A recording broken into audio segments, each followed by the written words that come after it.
There were also other businesses that were to be considered in addition to that.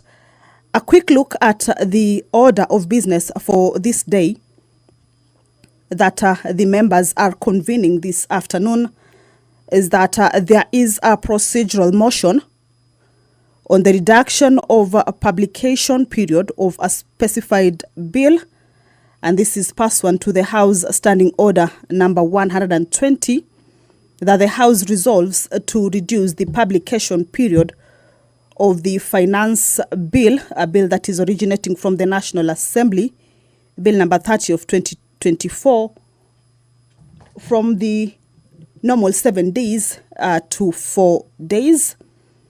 This is a procedural motion that will be moved by the Chairperson, Departmental Committee on Finance and National Planning, Honorable Kimani Kuria. The publication and introduction of bills is pursuant to Standing Order number 120. Part C indicates that this is with regards to the reduction period, indicates that the bill, together with the memorandum referred to in Standing Order 117, this is Memorandum of Objects and Reasons, has been published in the Gazette as a bill to be originated in the Assembly, and unless in the case of a division of revenue bill, county allocation of revenue bill, an appropriation bill, a supplementary appropriation bill, a finance bill, in which case that is what we are talking about this afternoon, a county government's additional allocations bill, an equalization fund appropriation bill, a period of 7 days, and in the case of any other bill, a period of 14 days. So with regards to the finance bill, its publication period is supposed to be 7 days, but the Honorable Chairperson for Departmental Committee on Finance and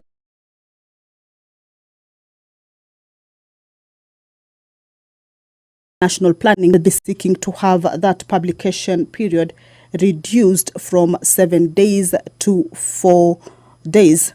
The bill is also set to be read for the first time once that procedural motion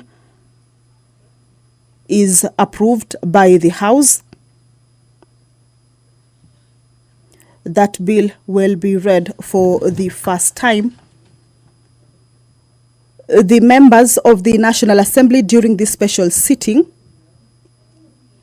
are also set to consider the Senate amendments to the Division of Revenue Bill, a bill originating from the National Assembly, Bill number 14 of 2024. This is a bill that is sponsored by the Chairperson, Budget and Appropriations Committee, Honorable Ndindi Nyoro. And this bill was considered at the Senate last week, and there are amendments that the senators moved with regards to the allocation, specifically to the allocation that will be going to the counties.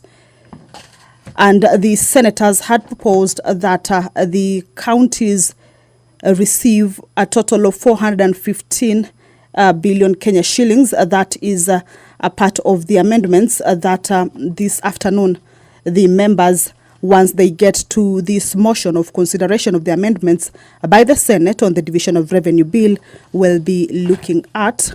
As you've seen, the Speaker of the National Assembly, Honorable Dr. Moses Wetangula, is walking into the chambers. He will be presiding over this afternoon special sitting. Allow me to hand you over to this live broadcast that is brought to you by the Parliamentary Broadcasting Unit in partnership with the Kenya Broadcasting Corporation. Good afternoon. Waheshimiwa, tuombe. Ewe Mwenyezi Mungu ambaye kwa hekima na wema wako umetuwa nyadhifa za viongozi na mabunge kwa ustawi wa jamii na utawala wa haki wa wanadamu, tukusihi utazame kwa neema nyingi sisi watumishi wako ambao umeridhika kutuita ili tutekeleze shughuli muhimu za jamhuri yetu. Tukuomba uteremshie baraka zako sisi tuliokutanika hapa, na tujalie tuyatende na kufikiria mambo yote tutakayofikishwa mbele yetu kwa njia ya haki na uaminifu, ili utukufu na sifa zako siendelezwe, na ili kustawisha amani, ufanisi na heri ya nchi yetu, na wale ambao haja zao umesikabidhi mikononi mwetu. Amen.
Honorable members, we have quorum to transact business.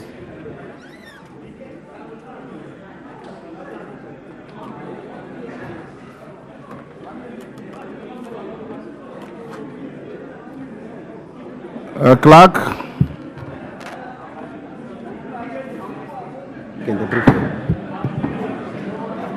Order number 1, administration of oath. Order number 2, communication from the chair. Order, honorable members, take your seats. Take your seats. Honorable Whip.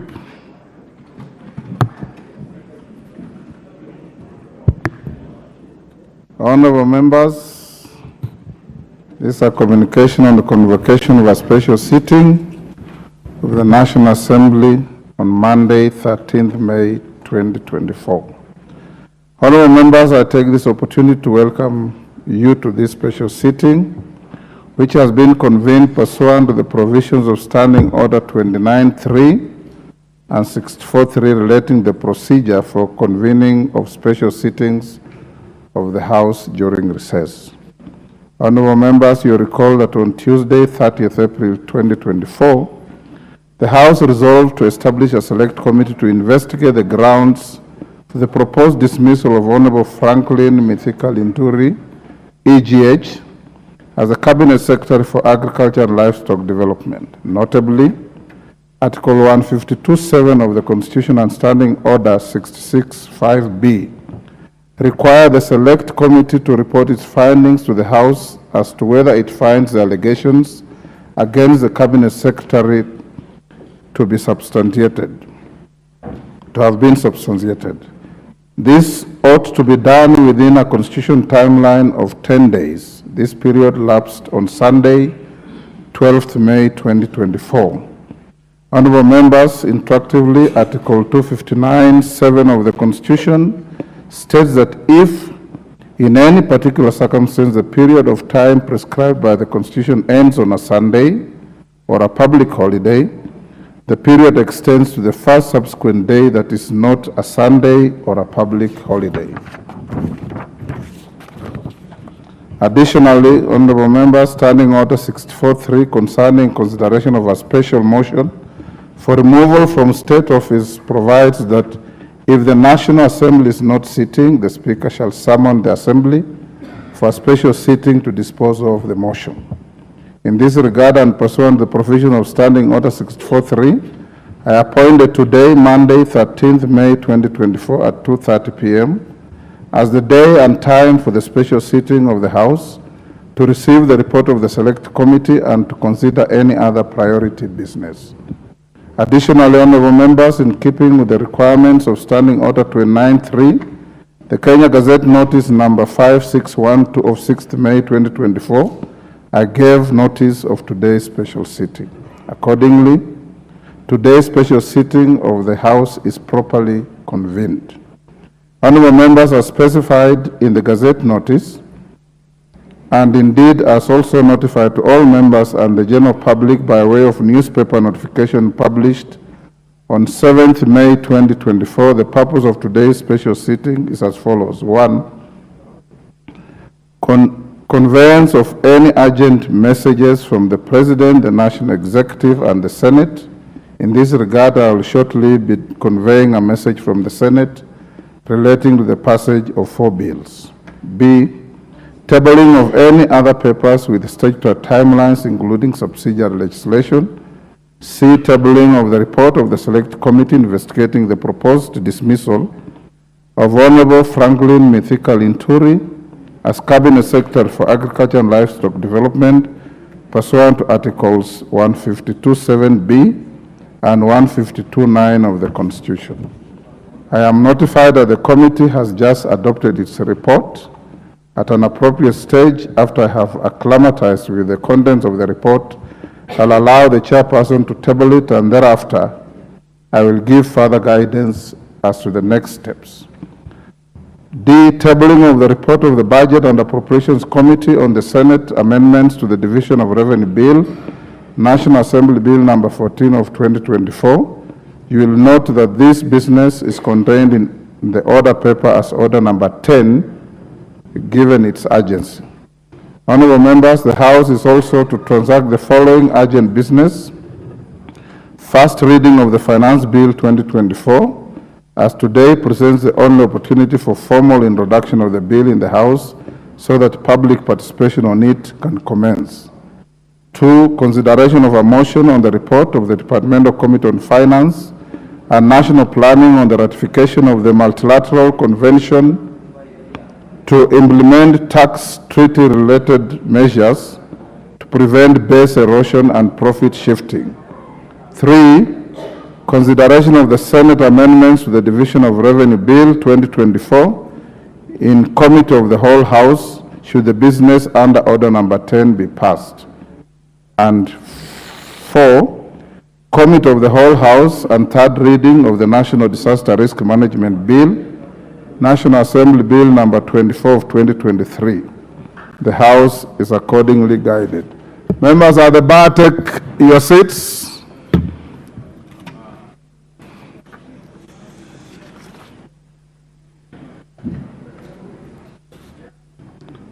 Take your seats.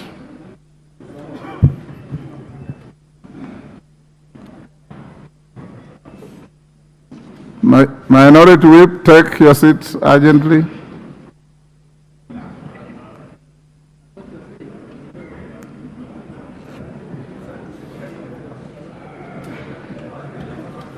Now take the nearest seats.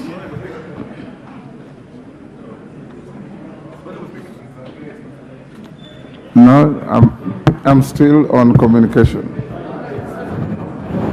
Order, honorable members. Honorable members, the next communication is a recognition of a delegation from the Parliament of Zambia. Honorable members, I wish to introduce to you a delegation from the Parliament of Zambia who are seated in the Speaker's row. The delegation comprises 10 members of the Committee on Planning and Budgeting. They are 1, Honorable Fred Chibulo Chatila MP, leader of the delegation. Honorable Brenda Nyirenda MP. Honorable David Mabumba MP. Honorable Jamba Machila MP. Honorable Kalalwe Mukosa MP. Honorable Andon Mumba MP. Honorable Mabashike Nguluskusa MP. Honorable Koonwa Simunji MP, Honorable Jeffrey Mulebwa MP, and Honorable Mayungo Simushi MP. Honorable members, the delegation, accompanied by 2 staff, is on a benchmarking visit to gain deeper insights into legislative processes and explore innovative approaches, particularly in the realms of budget, finance, and national planning.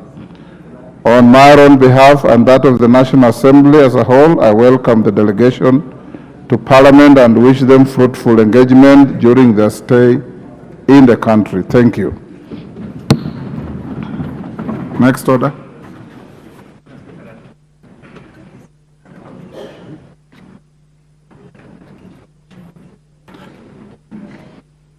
Hold your horses, Minority Leader. Members, take the nearest available seat.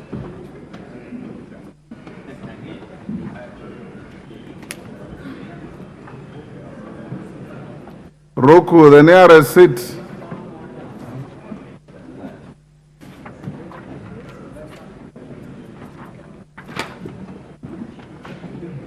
Order, member, take the nearest seat and urgently.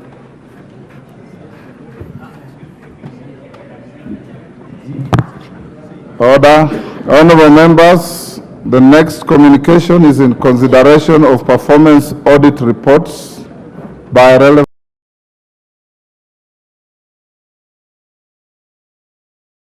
committees. Honorable members, as you are aware, the Office of the Auditor General is one of the independent offices established by the Constitution and is mandated to inter alia audit and report on the accounts of all public entities in accordance with Article 229 of the Constitution. In addition, Section 36 of the Public Audit Act 2015 requires the Office of the Auditor General to conduct performance audits for the purpose of examining the economy, efficiency, and effectiveness of public expenditure by public institutions. These reports are critical in the examination of efficiency and effectiveness of our public resource utilization and are meant to advise public entities on areas of improvement to ensure prudence in public finance management. Indeed, honorable members, I am in receipt of a letter from the Office of the Auditor General indicating that 63 performance audit reports have been submitted to the National Assembly since 2012.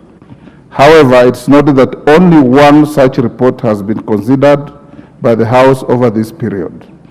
This performance is dismal and calls into question the prioritization of these reports by committees of the House.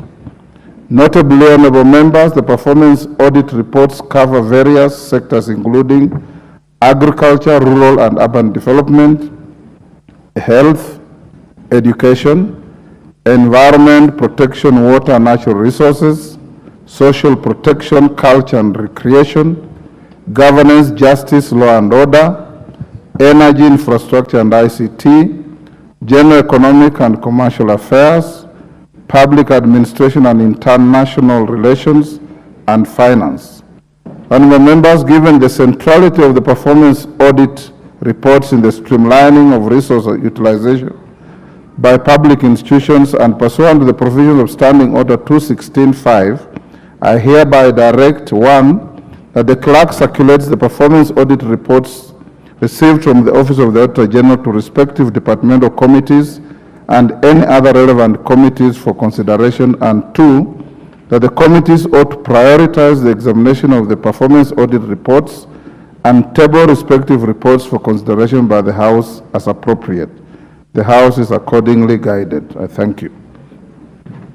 Minority